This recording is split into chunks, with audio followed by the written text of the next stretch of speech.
Fired for telling the truth. Boy, boy, boy. I salute her, man. Salute her for her honesty, integrity. Boy, boy, boy. Exposing the truth is treated like a crime, especially in today's time. The truth must set us free, man. It'll set the U.S. free. But boy, boy, boy. Getting fired for telling the truth, man. Yeah, enjoy the video, man. Make sure y'all drop a like, subscribe to the channel if you're new here. Wishing the best in all you guys' life. I know we're not in the studio right now, still suffering from the hurricane and going through it, no power, but we're making it work, man. We're going to stay positive. We're going to spread the love, good energy, positivity. Y'all show me some love in the comments, man. I love my beautiful patriots, my brothers and sisters around the world. I hope you and your family are having an amazing start to July. And as you can see, my July is starting off pretty crazy, but it's all right, man. We're going to hang in there.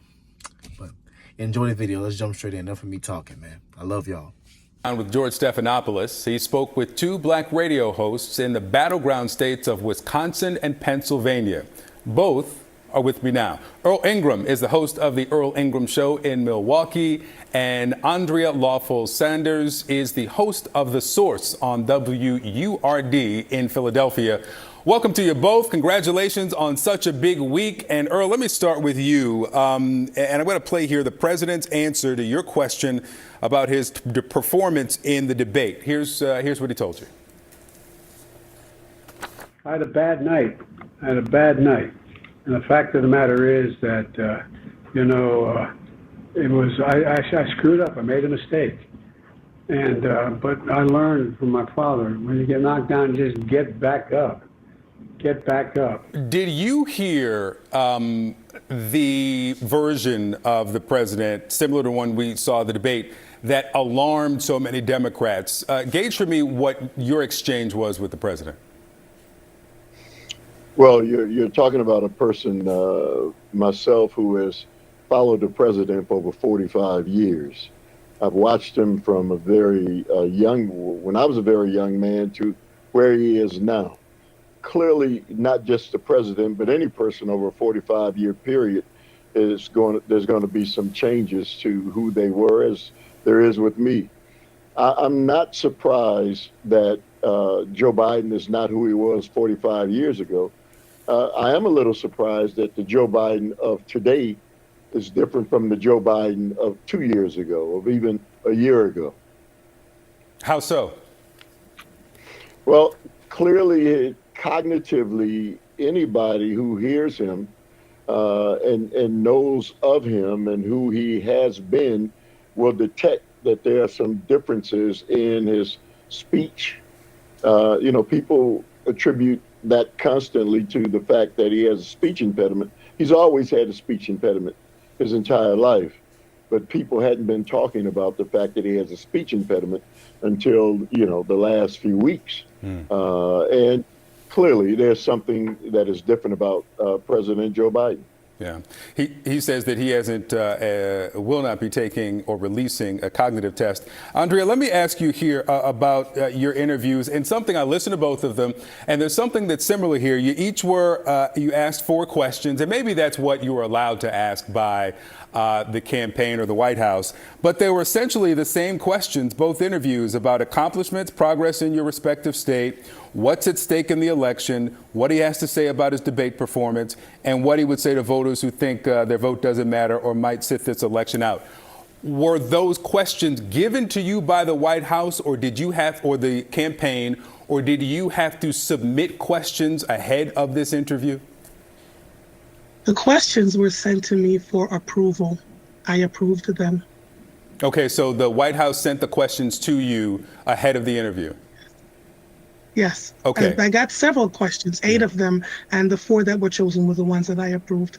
Okay. And the reason I ask is not a criticism of either of you. It's just that if the White House is trying now to prove the vim, vigor, acuity of the president, I don't know how they do that by sending questions first before the interview so that the president knows what's coming. Let me play here a bit of your interview. This is, and you've probably seen it's gotten a lot of attention. This is when he was asked about his accomplishments as president. Let's play it. I'm proud to be, as I said, the first vice president, the first black woman to serve with a black president. Did you hear, as it's being covered, the president say that he was proud to be the first black woman president? Because that's what the headlines all over the internet are suggesting. I find it interesting that they saw and heard that. What I got from him was that he was intimating that Kamala Harris was the first black woman vice president. And I guess with his speech impediment, they heard something else. And I find it interesting that that was the only thing that they picked out of that entire conversation and ran with it. Look, we have a hard way to go in this country. I am listening to the community that is speaking to me every single day on WURD radio. We are answering, looking at the things that are mattering to us. We can't afford to get excited and fumble and flumble about what folks are thinking about the president and his frailty and his speeches.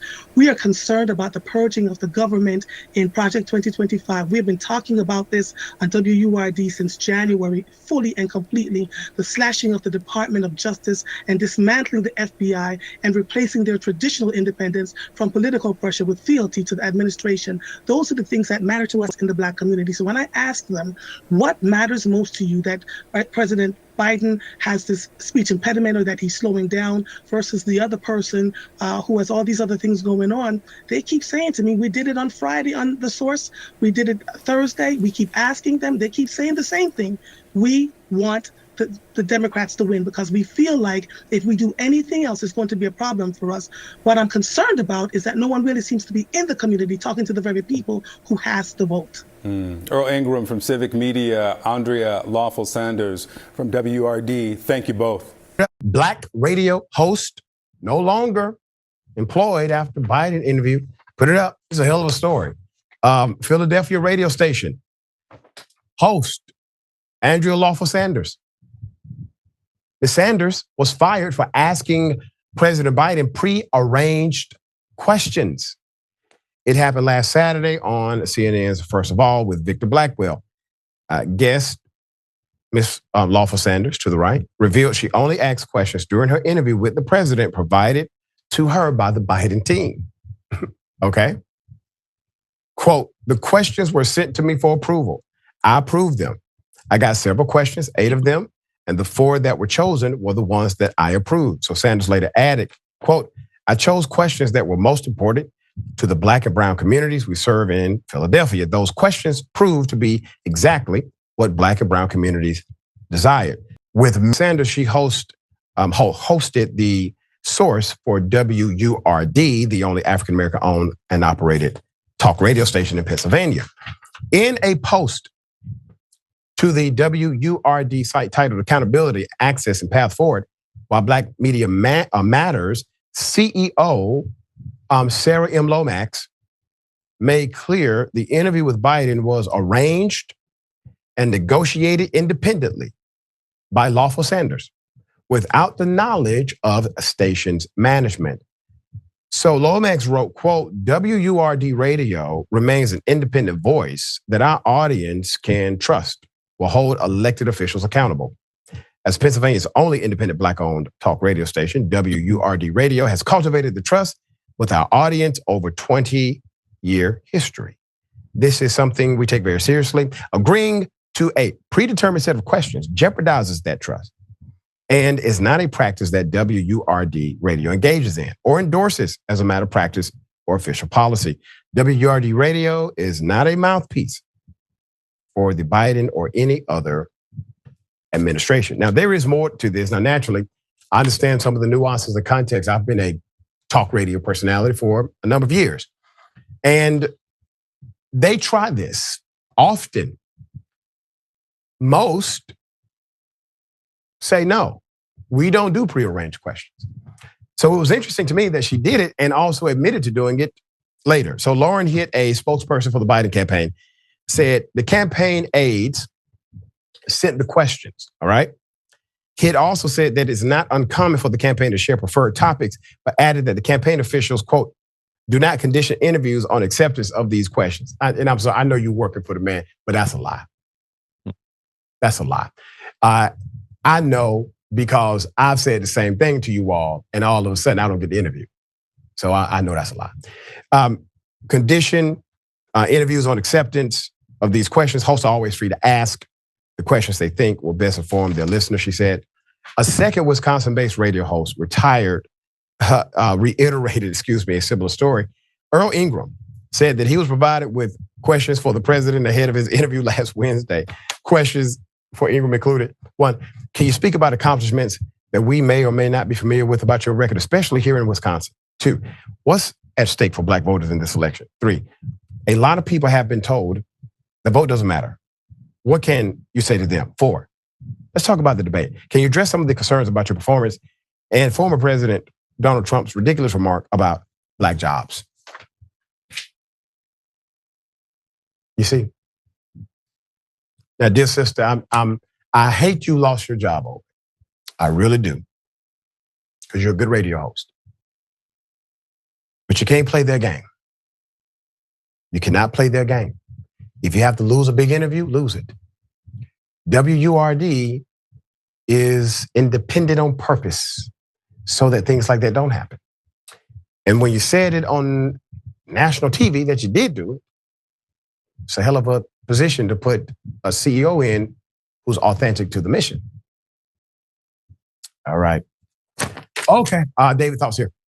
Well, I agree that independent radio should not play that game. I also wish that cable news channels would not play that game, because exactly. I believe that Jake Tapper and Dana Bash, by agreeing to legitimize Donald Trump and Joe Biden, by not pushing back on any questions, not having any journalistic responsibility, they should have been fired for agreeing. They were sellouts in what they did. It's just like what this interviewer did. Instead of being provided the questions, the Trump campaign said, oh yeah, we'll do a debate on CNN as long as CNN doesn't push back and challenge us or fact check us. And what does CNN do? Say, okay. And they convince their top anchors to go along with that. That is reprehensible. And I would argue it's even more reprehensible and disgusting than whatever was going on with these local interviews. Yeah, it's quite insane. And naturally, Trump is getting his way every time with these national debates and national interviews, because he makes them agree to this foolishness up front. Everybody needs to stop it.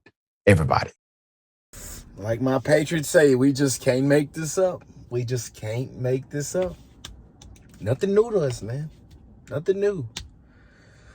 And it's only going to get crazier and crazier and crazier. I told y'all, these next 3 months, put your seatbelt on. Put your seatbelt on now. Put your seatbelt on. Let me know what y'all think of that, man. Comment down below. Drop a like. Subscribe to the channel if you're new here.